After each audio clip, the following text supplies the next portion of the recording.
Welcome to One Haas, a podcast devoted to bringing the Haas community closer together through your stories. I'm your host, Sean Lee, and my mission is to help open our eyes to the network we never knew we had.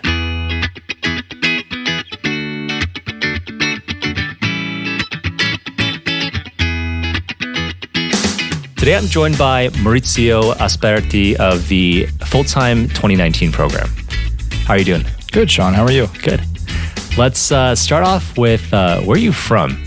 So I'm from New York. I was born in Brooklyn, raised in Staten Island, went to high school in Harlem. I'm a New York kid. And where's your last name from?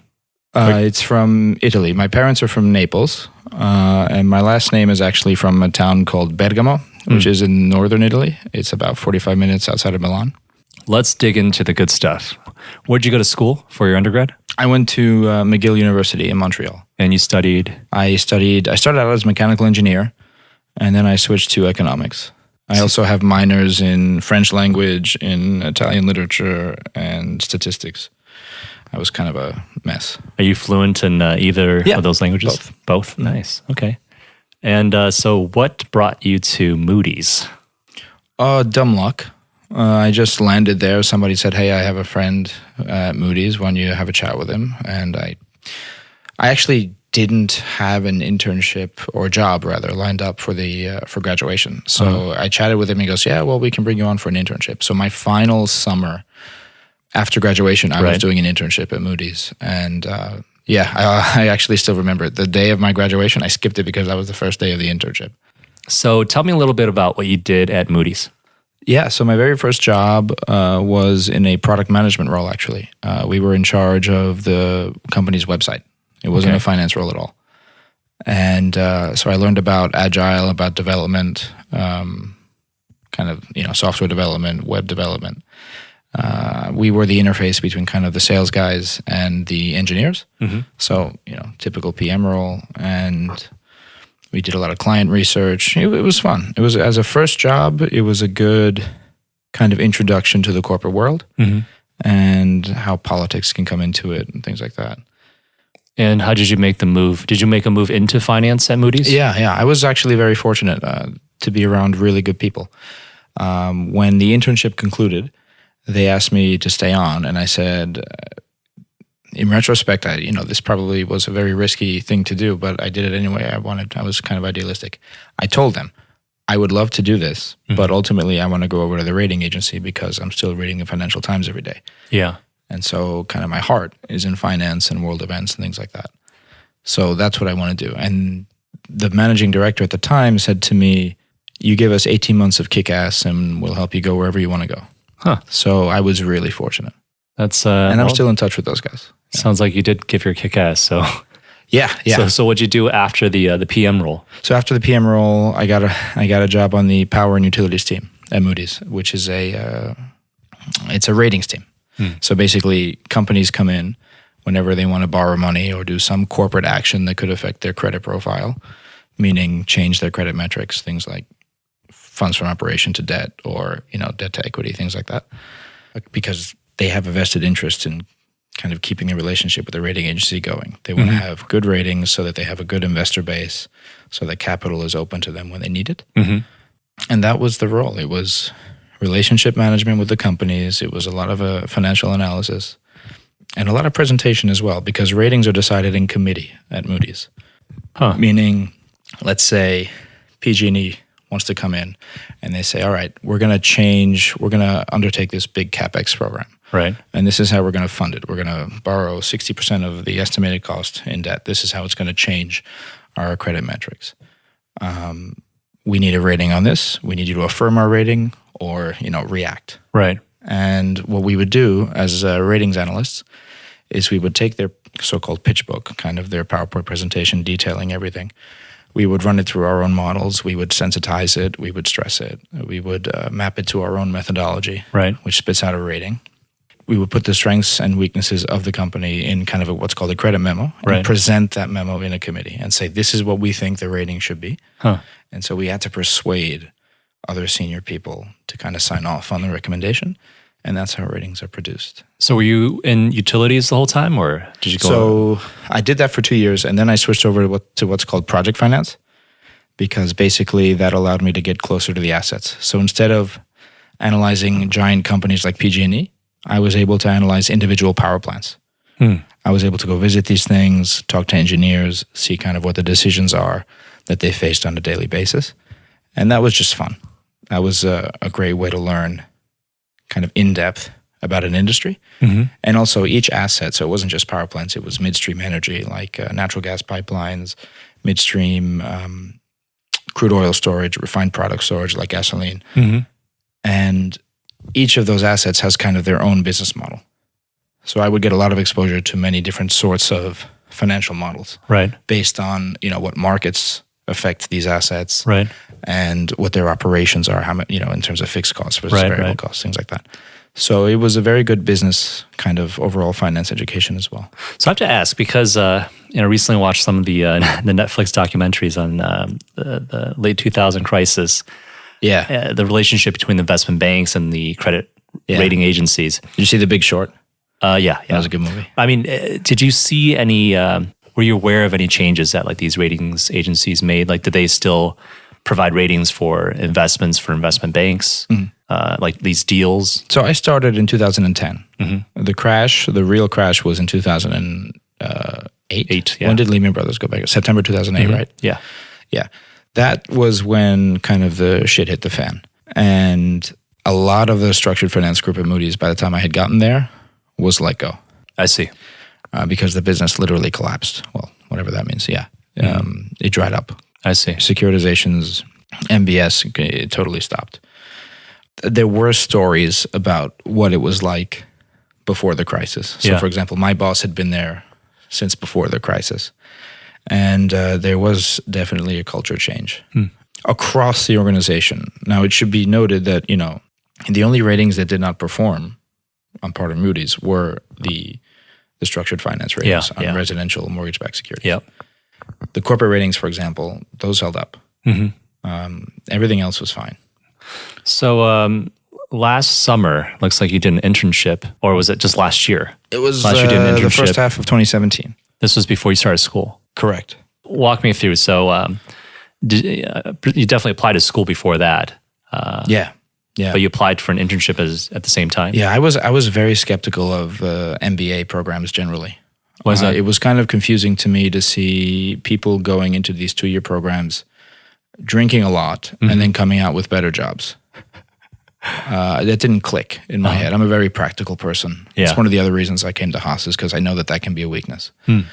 So I held off the MBA decision quite a bit. And one of my good friends and colleagues who will be graduating this year from Wharton, he's the one who convinced me, after I was just like constantly criticizing his decision to take on an MBA instead of just look for another job directly. He was the one who convinced me to go after Haas. So basically, I looked for an investment banking role for about a year and a half. Okay. And a lot of rejections came out of that. Right. This is from Moody's. Yeah. And I used a lot of connections, but ultimately they had to go with a banker because they didn't want to train somebody. Right. Kind of off cycle, right? So ultimately, when that didn't pan out, that's when I decided to pursue the MBA, study for the GMAT and all that stuff. And then I get a call from one of the leads that I had in London, BNP Paribas. And they said, okay, we're ready for you.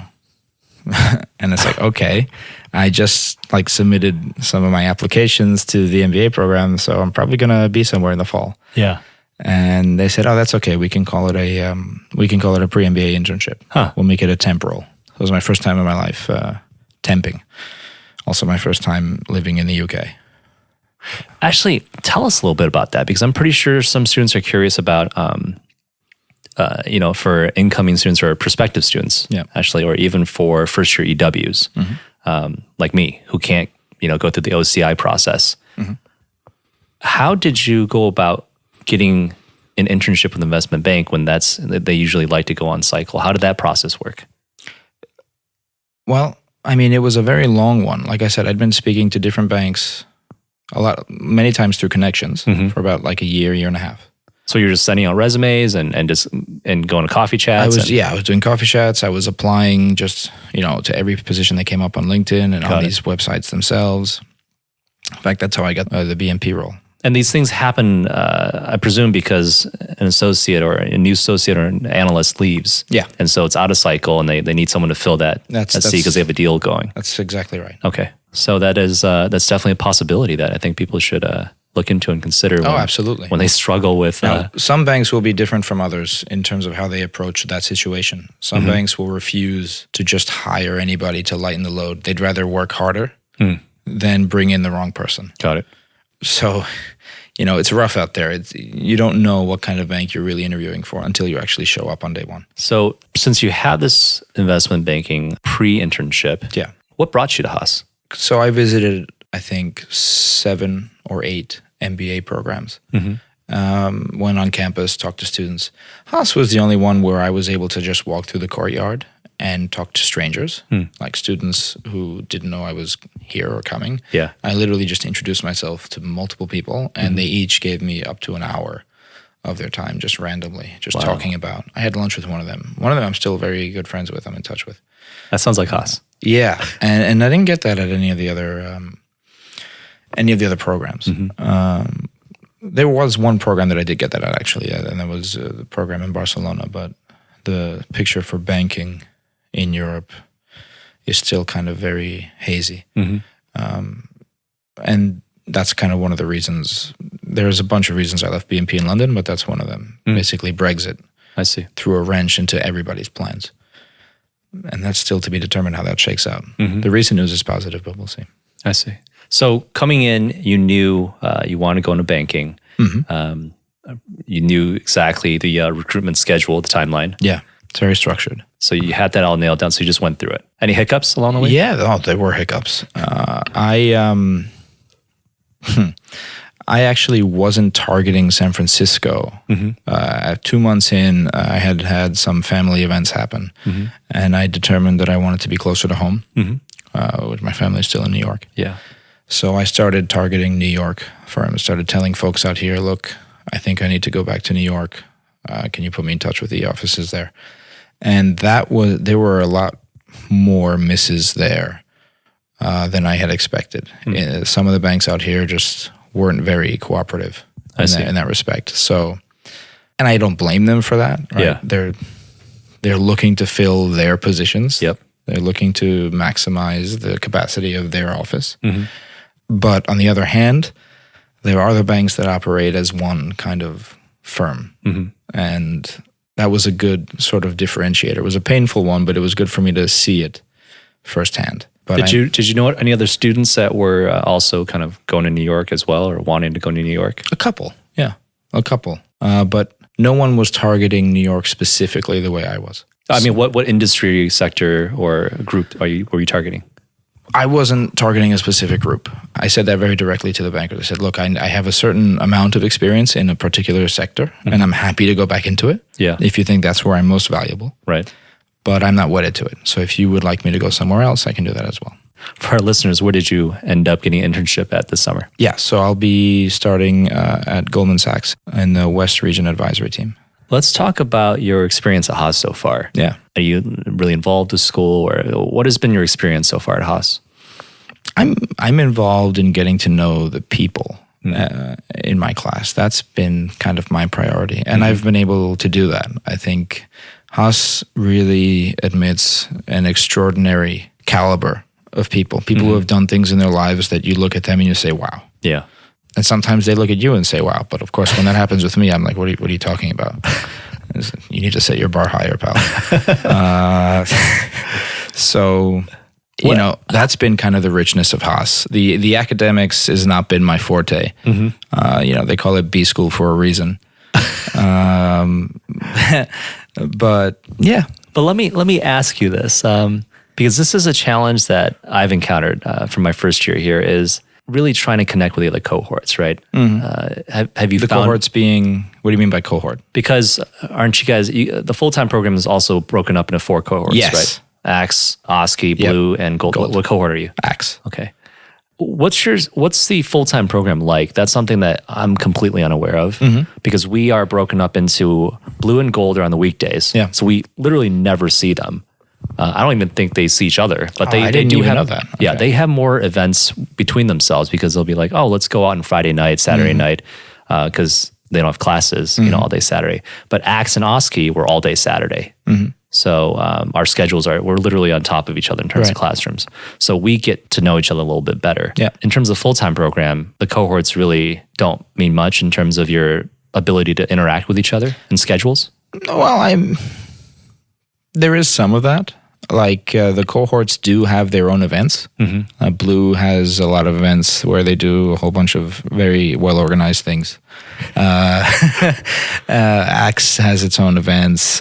So we're closest to our own cohort, I would say. But outside of that, not really. We all kind of see each other quite a bit.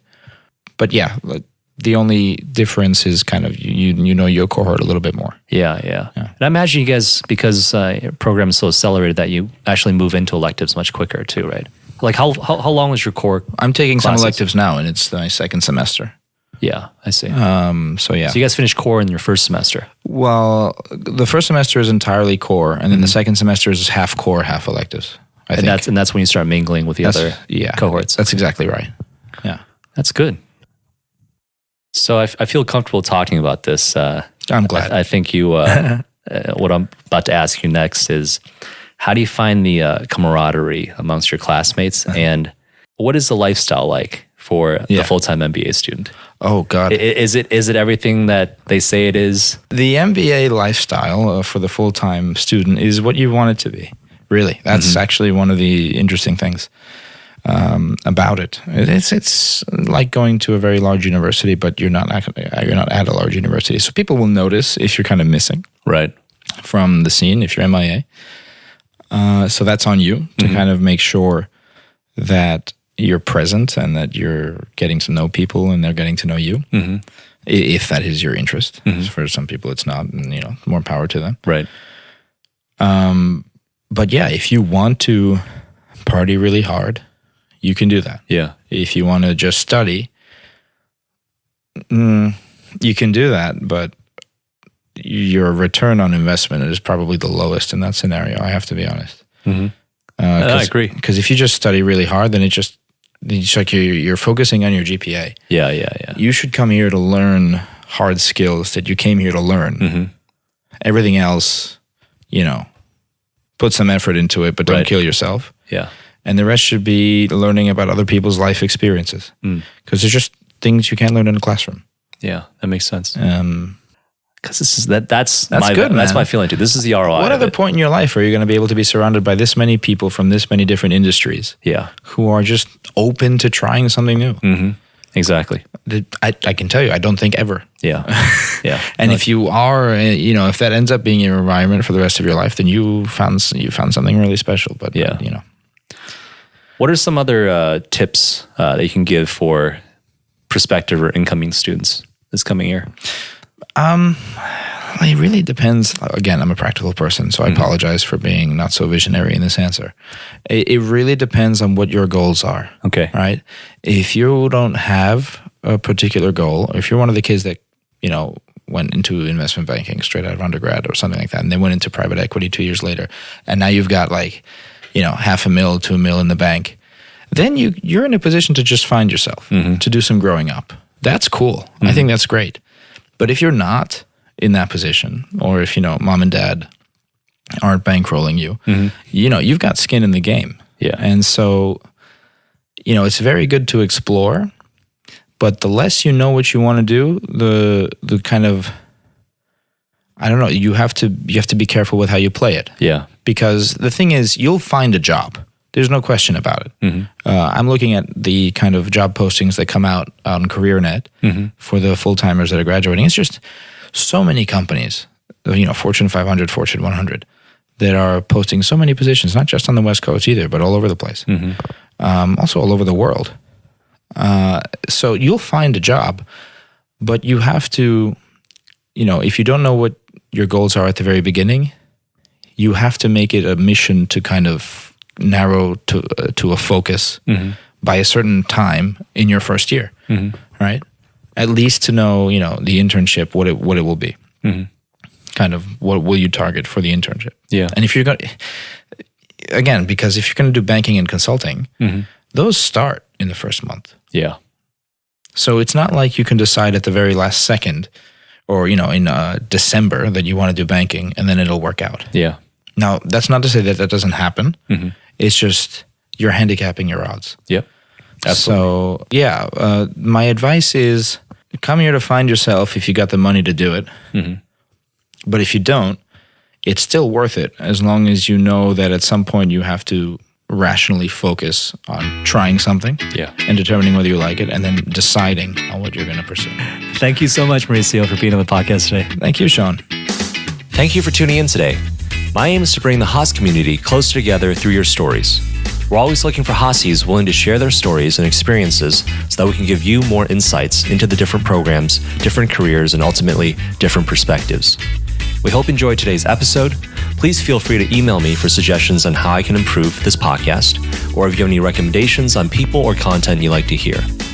My email is reachsean@berkeley.edu. That's spelled REACHSEAN@berkeley.edu.